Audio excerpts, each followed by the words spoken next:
বিভাগৰ বিভিন্ন বিষয়াসকলৰ লগত আলোচনা কৰা হৈছে যদিও আমাৰ কোনো ধৰণৰ আজিলৈকে সদুত্তৰ ওলোৱা নাই। It becomes die in the wildlife, অৰ্থাৎ এইটো অৰণ্য ৰোদনত পৰিণত হৈছে যে আমি কান্দিছোঁ কিন্তু যেন ফুল ঘান হাবিত জনম হাবিতে ফুলে হাবিতে নাকে এনেধৰণৰ হৈছে। অৰ্থাৎ আমাৰ অম্বিকাগিৰি ৰায়চৌধুৰী ডাঙৰীয়া যেনেকৈ কৈছিলে যে আমাৰ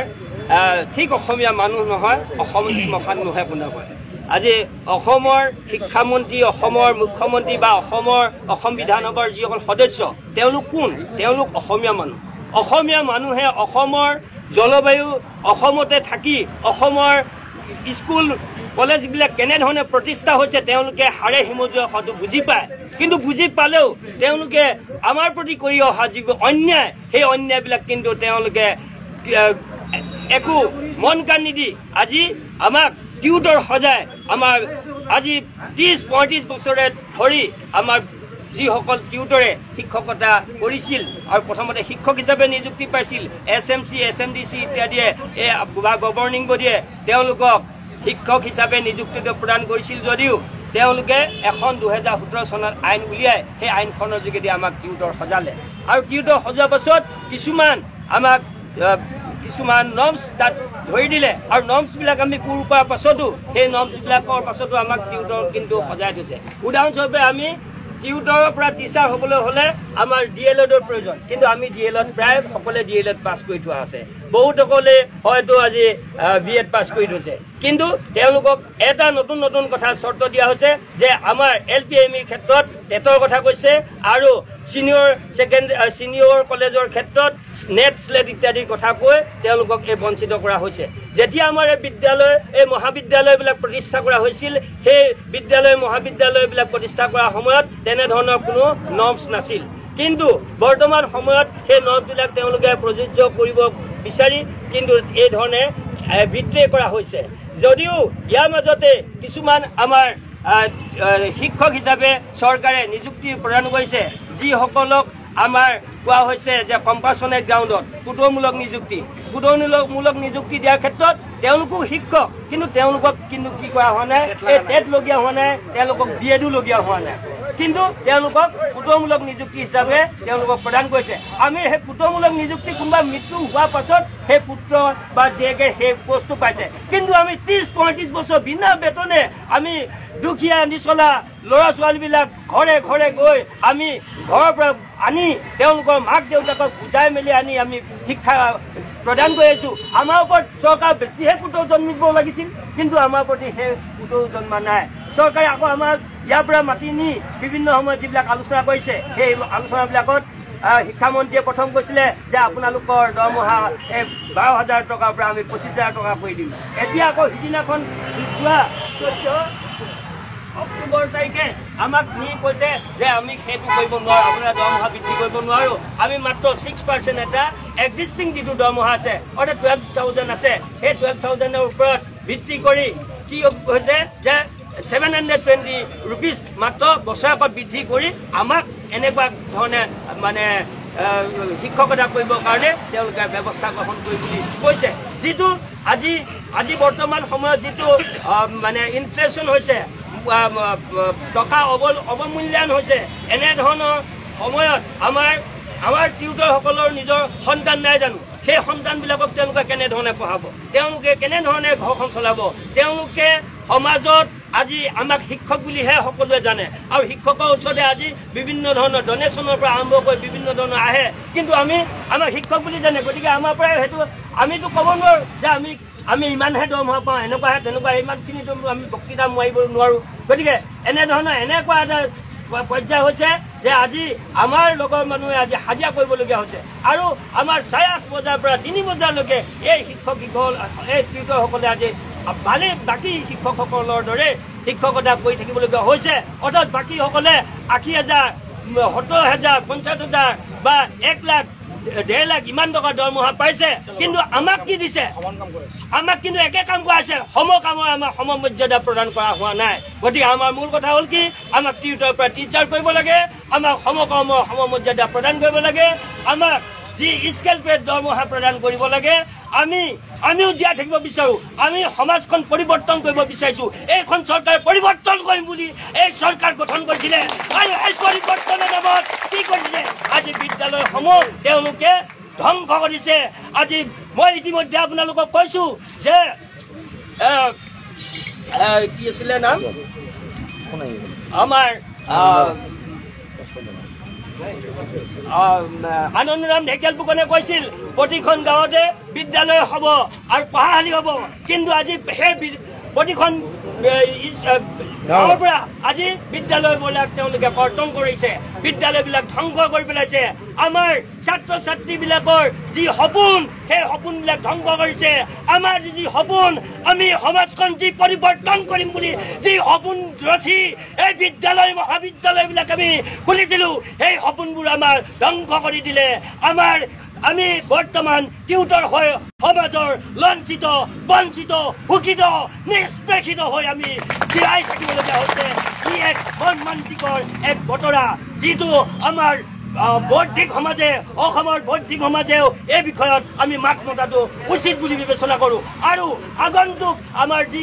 বিধানসভা আহি আছে এই বিধানসভাত তেওঁলোকে অসম চৰকাৰে আইনখন সংশোধন কৰিম বুলি কৈছে এই সংশোধিত আইনৰ যোগেদি এই আমাৰ টিউটৰসকলক টিচাৰলৈ উন্নীত কৰাৰ লগতে তেওঁলোকক স্কেল পে প্ৰদান কৰি আমাৰ ন্যায্যতা প্ৰদান কৰিব বুলি আমি আমাৰ ফালৰ পৰা সজোৰে দাবী উত্থাপন কৰিছোঁ ধন্যবাদ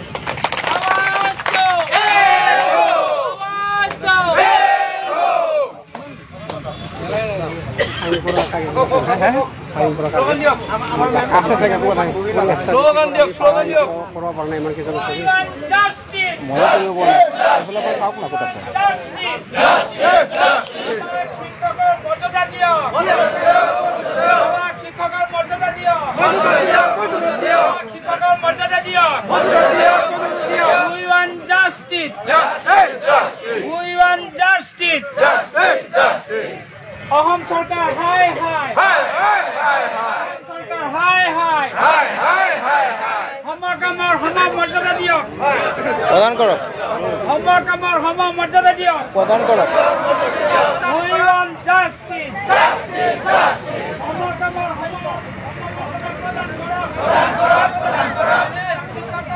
মৰ্যাদা দিয়ক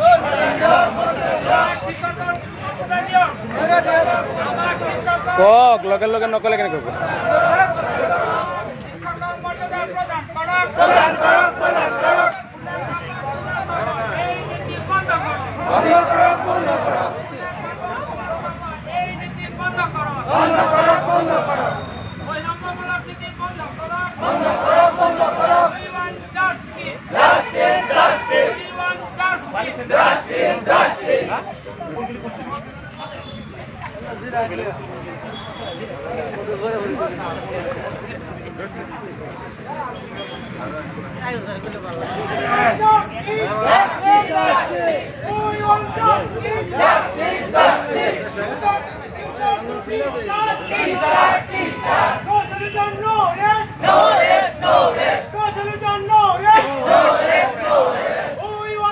এইফালে নকয় কেনেকে হ'ব ক'ব লাগিব না চবে মিলাই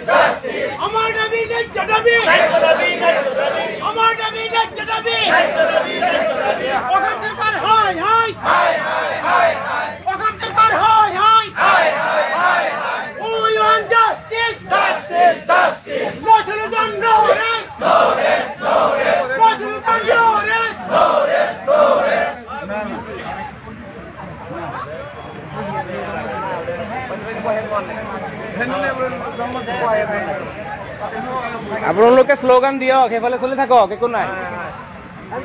আমাক শিক্ষকৰ পইচা দিব লাগিবই আমাক শিক্ষকৰ পইচা দিব লাগিবই We want justice.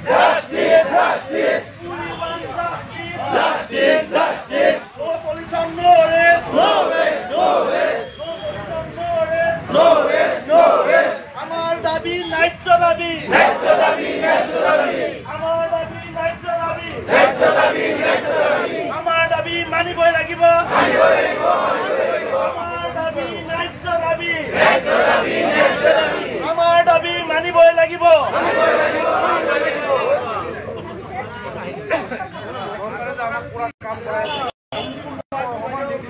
বহক বহক বহক বাইক দিয়া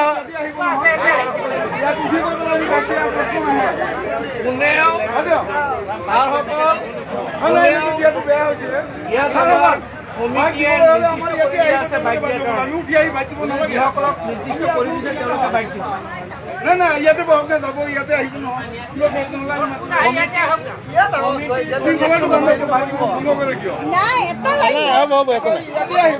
আপোনাৰ নহয় তাৰমানে লগে লগে এইফালে ভিৰ দি দিলে যে মানুহটো ভিৰটো ইয়াৰ পৰা গুচি যাব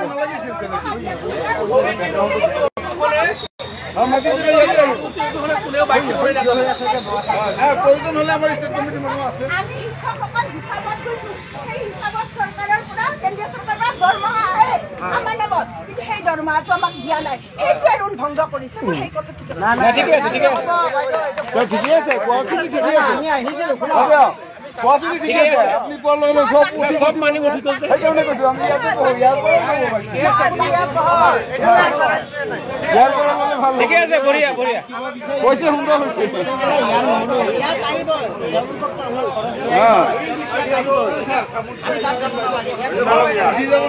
ইয়াতে বহক ইয়াতে বহক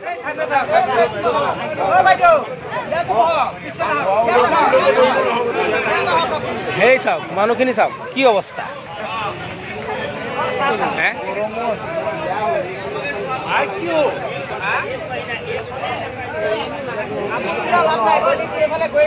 গৈ